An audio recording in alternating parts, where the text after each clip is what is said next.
Boa noite a todos, boa noite, Duda. Essa é a nossa reflexão de número 102 do livro Caminho, Verdade e Vida, e que Jesus esteja com todos nós.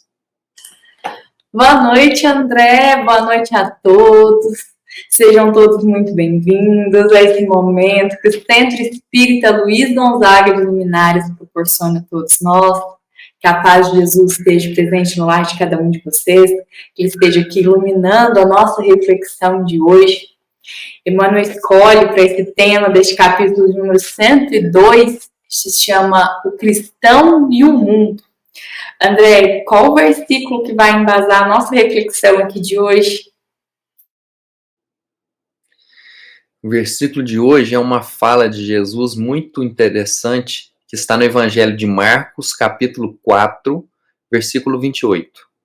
Jesus diz assim: primeiro a erva, depois a espiga, e por último o grão cheio na espiga. Jesus aqui estava querendo dar uma ideia para nós de que tudo tem seu tempo certo, tudo demanda uma etapa, e que a gente não pula essas etapas para que todo o processo seja cumprido. Não é isso, Duda?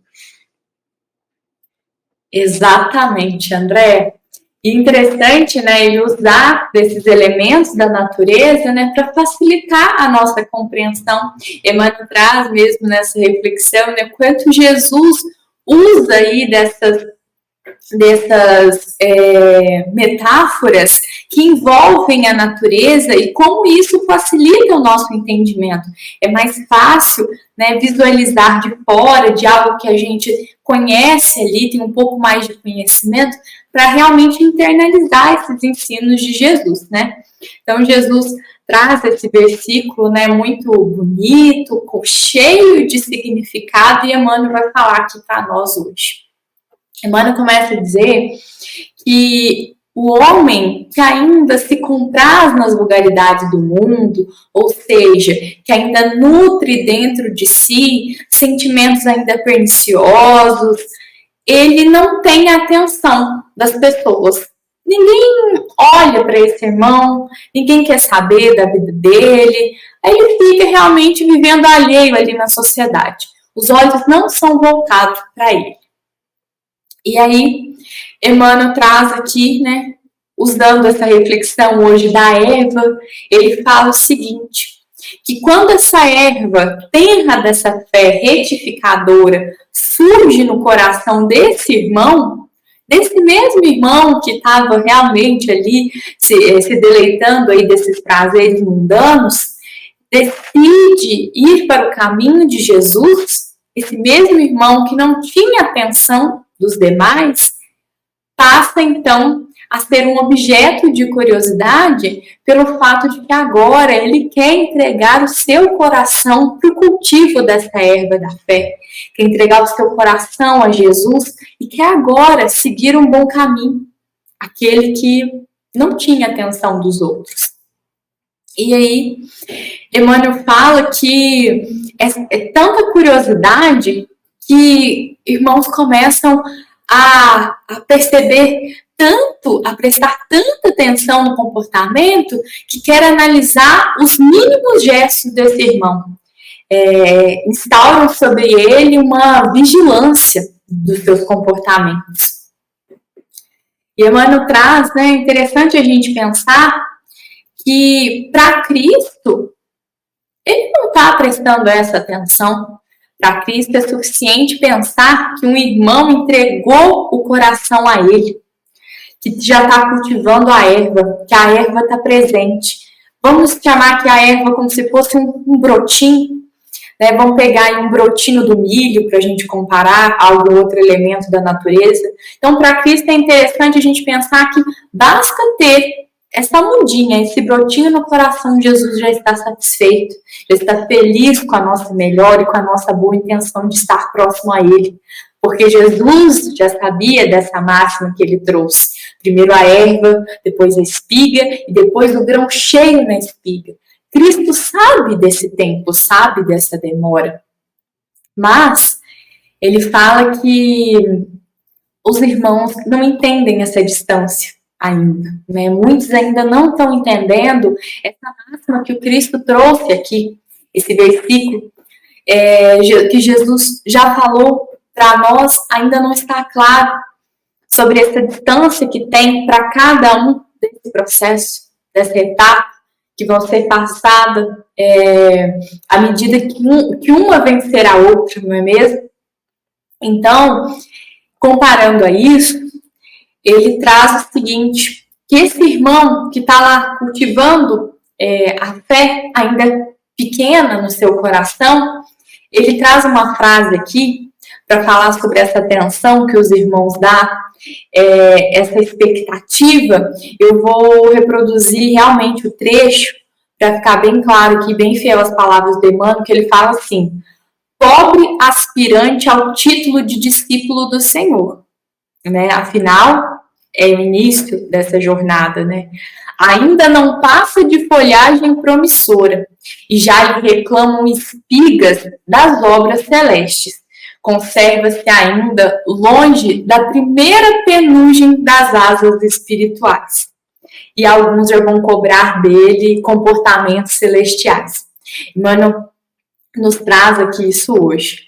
Então, Emmanuel está dizendo o seguinte: esses olhares, essa vigilância é para buscar falhas nesse irmão e depositar sobre eles expectativas de um comportamento mais celestial. Quando Emmanuel está dizendo que nem mesmo as primeiras penugens ainda existem nesse irmão, porque Emmanuel compreende exatamente o que Jesus nos trouxe nesse versículo aqui de hoje. É um processo longo. E Emmanuel traz depois disso uma coisa triste, porque ele diz que muitos irmãos decidem voltar ao lodo, a voltar para aquele anonimato, onde ninguém estava olhando para ele. Porque realmente é uma dificuldade ter os olhares em cima de você, ser analisado, avaliado. Se você está falando de Jesus, se você quer seguir de Jesus, você não está tendo todos os comportamentos divinos, todos os comportamentos celestiais.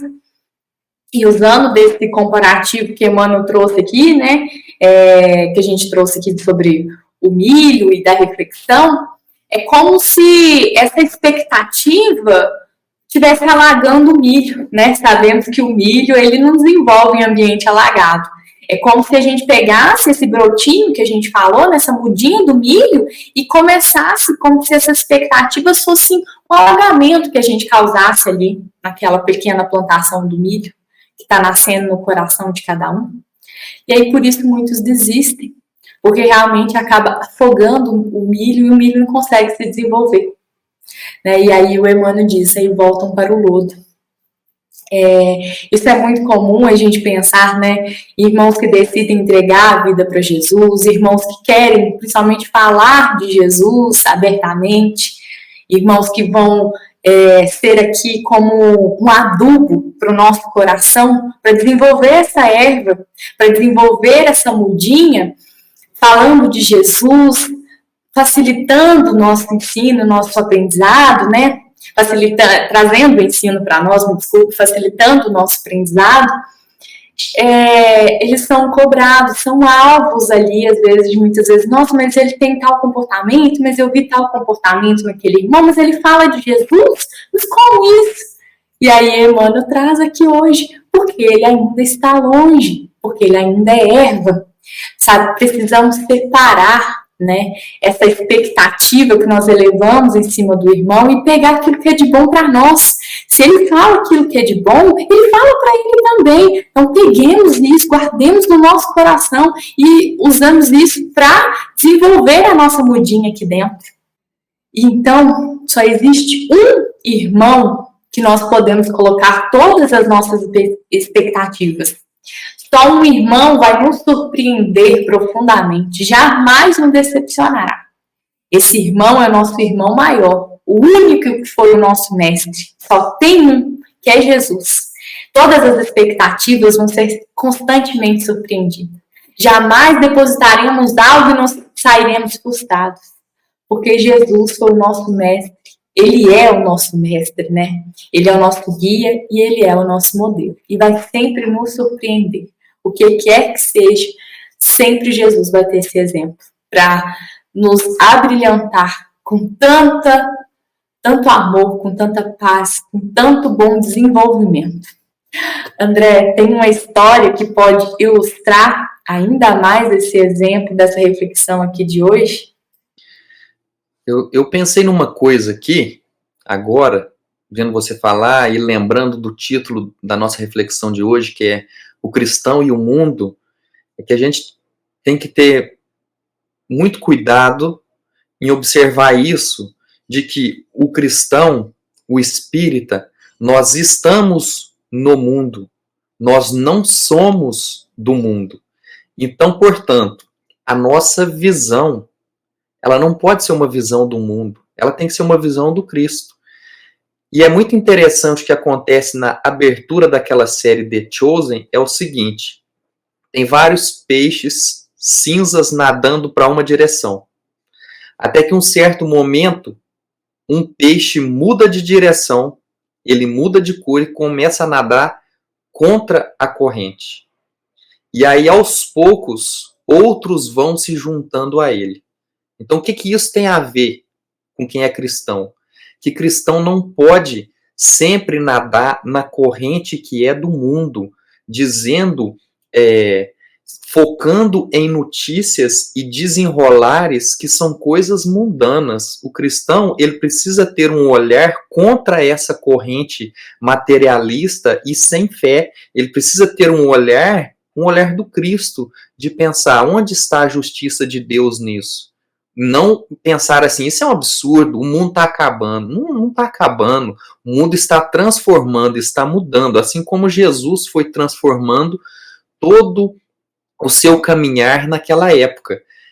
E aí, no Espiritismo, nós temos um ensinamento muito interessante de Kardec, que é o dizer o seguinte, porque quando você está dizendo aí, né, quando a gente começa a seguir e a compreender e a servir uma religião, nós acabamos sendo julgados, virando piada de pessoas que antes eram do nosso convívio e que, não aceitando a nossa escolha ou querendo nos desestimular da nossa escolha, começam a exigir de nós sermos aquele que é o nosso guia. Nós não somos Jesus. Nós temos Jesus como nosso guia. Nós buscamos ter atitudes, palavras que Jesus teria, mas nós somos ainda muito falhos.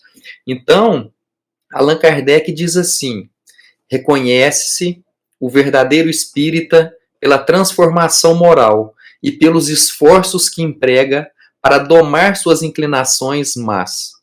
Então, o que é isso? Isso serve para qualquer cristão, porque no momento ali de uma dificuldade, de onde a gente possa querer brigar com alguém, ofender alguém, gritar com alguém, a gente tente controlar essas más tendências que ainda está em nós, né? Nesse impulso nosso, a gente tenta controlar e não dizer aquilo, né? Às vezes a gente só pensa, antes a gente já falava sem pensar, então agora se a gente já consegue controlar, só pensa e não diz, a gente já está melhorando, a gente já está indo no caminho.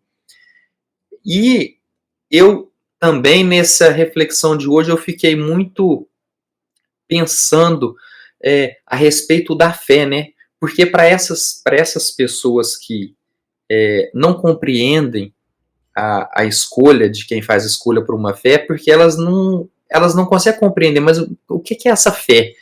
Essa fé é o quê? Só determinada religião tem, é uma religião específica. A fé está em nós. A fé, como diz aqui no Evangelho segundo o Espiritismo, no homem, a fé é o sentimento inato de seus destinos futuros. É a consciência que ele tem das faculdades imensas depositadas em germe, em semente, ainda no seu íntimo. A princípio, essa semente está em estado latente. E o que demanda de nós, o que Deus quer de nós é que a gente regue essa fé, faça com que essa fé cresça dentro de nós, desabroche, né? Com o quê? Pela nossa boa ação, pela nossa boa vontade. Então essa fé está dentro de cada um. Nós precisamos encontrar qual é o regador, qual é a água de qual religião que vai nos molhar para fazer que a gente floresça. E aí também eu achei uma frase maravilhosa de uma carta de Paulo aos Hebreus, capítulo 11, que ele diz assim, no primeiro versículo: a fé é a certeza daquilo que esperamos e a prova das coisas que não vemos. Porque a fé é isso. Deus te mostra até um certo ponto. Você consegue compreender e ver até um certo ponto. Mas dali em diante, você precisa confiar sem ver. Então a fé é isso. Você acredita e depois você entrega. Porque você sabe, você sente, você não sabe, você sente de que ele será capaz de fazer por aquilo. E aí, só para poder finalizar, o nosso Allan Kardec, ele é muito feliz em dizer que nós precisamos ter uma fé raciocinada. Porque uma fé raciocinada é aquela fé que ela se apoia nos fatos, na lógica. Né? Então, o que é se apoiar nos fatos e na lógica? É assim, no meio da nossa fé, é a gente pensar assim, será que Jesus agia assim? Jesus pensava dessa forma? Agiria com esse vigor físico dessa forma? Então, assim, a criatura então crê, porque tem certeza. Essa é a fé raciocinada descrita por Kardec. A criatura então crê porque tem certeza. E ninguém tem certeza senão porque compreendeu. Eis porque não se dobra. Porque a partir do momento que você compreende algo, você tem certeza daquilo. Por mais que o outro fale assim, não é dessa forma, você diz assim, olha, tudo bem, você não está compreendendo. Eu entendi e para mim tudo bom. Você não vai ficar forçando, medindo força, disputando com a pessoa. A sua fé é para você, é uma coisa individual. A sua fé você não tem que arrancar de você e jogar na outra pessoa. A sua fé, você tem que viver ela. Se ela for capaz de ser passada para outra pessoa, sem ser empurrada, é o ideal. Então, a fé inabalável só é a que pode encarar de frente a razão em todas as épocas da humanidade. O que Kardec estava dizendo aqui? Não importa o que a ciência descubra, o que venham a dizer a respeito das coisas, se aquilo tiver em consonância com os ensinamentos que Jesus nos passou, que Deus nos deu, aquilo ali tá válido. A gente não precisa brigar com isso. Então, vamos dar aqui um exemplo. Chega um certo ponto que diz assim, a ciência descobriu que apenas a religião de determinado país é a certa, que conheceu a Deus. Em qual momento que Jesus disse assim, somente essa religião aqui é que eu confio os meus ensinamentos? Jesus não fundou nenhuma religião. Jesus não delimitou nada. Jesus não excluiu ninguém. Jesus acolheu a todos, de todos os países, de todas as crenças, daqueles que acreditavam, daqueles que, como Paulo, só acreditavam em Moisés. Jesus acolheu a todos. Então, a gente precisa ter a fé raciocinada, é isso. O cristão, então, atual no mundo é esse, é saber, eu estou no mundo, o que o mundo está me entregando, o que o mundo me entrega está na contramão daquilo que Cristo me ensinou, então eu não vou agir dessa forma. É isso que ele espera de nós. Duda, qual que é o trecho que você escolheu para nós hoje? Bom, André, selecionei o trecho quase no final da reflexão. Emmanuel fala assim, dentro da velha ignorância, que lhe é característica, a multidão só entende o homem na animalidade em que se compraz. Ou então, se o companheiro pretende elevar-se, e exige de pronto credenciais positivos do céu. Emmanuel bateu bastante nessa tecla aqui hoje, né, sobre esse julgamento, sobre essa separação. Interessante pensar que na hora que ele traz esse exemplo aqui, né, que nós só entendemos ou o homem na normalidade ou ele tem que ser perfeito, é entender que existe todo um meio termo aqui. E André trouxe aqui, né, que Jesus está esperando pouco de nós, não está com exigência alta, está esperando só a nossa vontade, a nossa fé, a nossa perseverança, né, em resumo aqui de tudo que ele trouxe. E esse exemplo aqui que o Emmanuel traz, né, é entender que não é 8 ou 80, ou tá num caminho ruim ou tá 100% perfeito. Se for seguir Jesus, tem que ser 100% perfeito.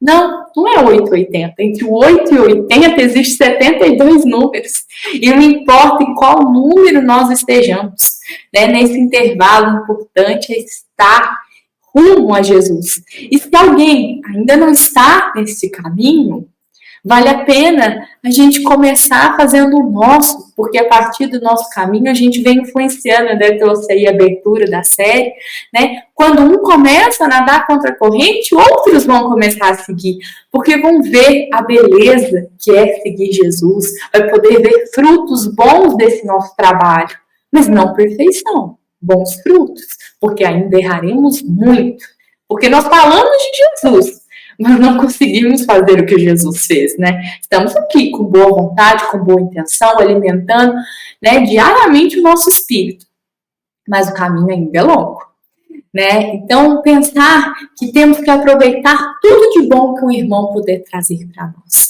Aproveita, pega todo o ensino que a gente puder ter com aquele irmão. Se algo não é bom, não aproveitemos, mas seguimos e pegamos tudo que tem de bom, porque todo mundo tem algo de bom para oferecer. Todos. Porque todos somos filhos do mesmo Pai.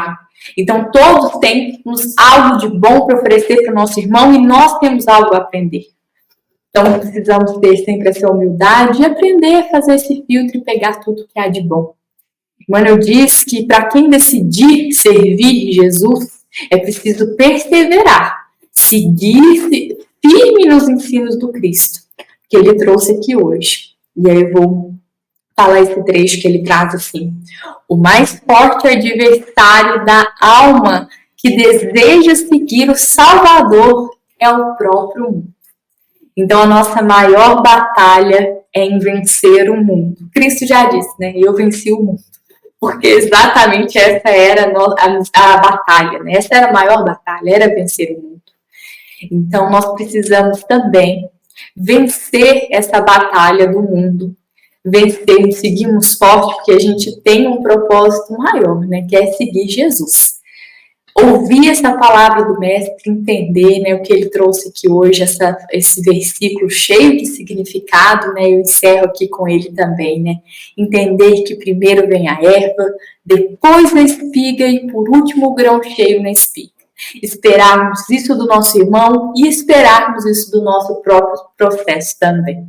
André, você gostaria de complementar a nossa reflexão? Eu queria complementar, eu separei aqui uma frase que eu encontrei de uma psicografia de Chico Xavier, e a frase é de Maria F. de Souza, que fala assim, ó: não é bom viver na terra sem a fé, como não é aconselhável viajar sem a bússola.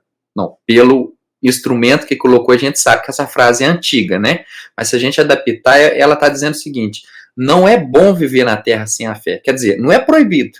Você pode viver, mas está dizendo que não é bom. Assim como não é aconselhável você viajar sem você ter um GPS. Você consegue viajar sem um GPS? Consegue. Mas a viagem vai ser mais tumultuada se você não conhece o caminho. Você vai, às vezes, ir para lugares que você não desejava ir, né? Você não queria chegar. Então, assim, é essa recomendação. Porque a fé é um instrumento que nos guia para poder nos aliviar de muitos obstáculos. Não vai tirar os obstáculos da nossa vida. Nós vamos dar uma desviadazinha, vai passar por ele, mas sabendo o que está passando. Aí é a diferença. Porque quando você tem a fé, você sabe, olha, a fé vai me auxiliar, mas ela não vai fazer eu apagar isso aqui. Eu vou passar por isso aí sabendo que eu vou precisar passar. Mas se você não tem esse instrumento para poder te apoiar nessa jornada, vai ser mais complicado.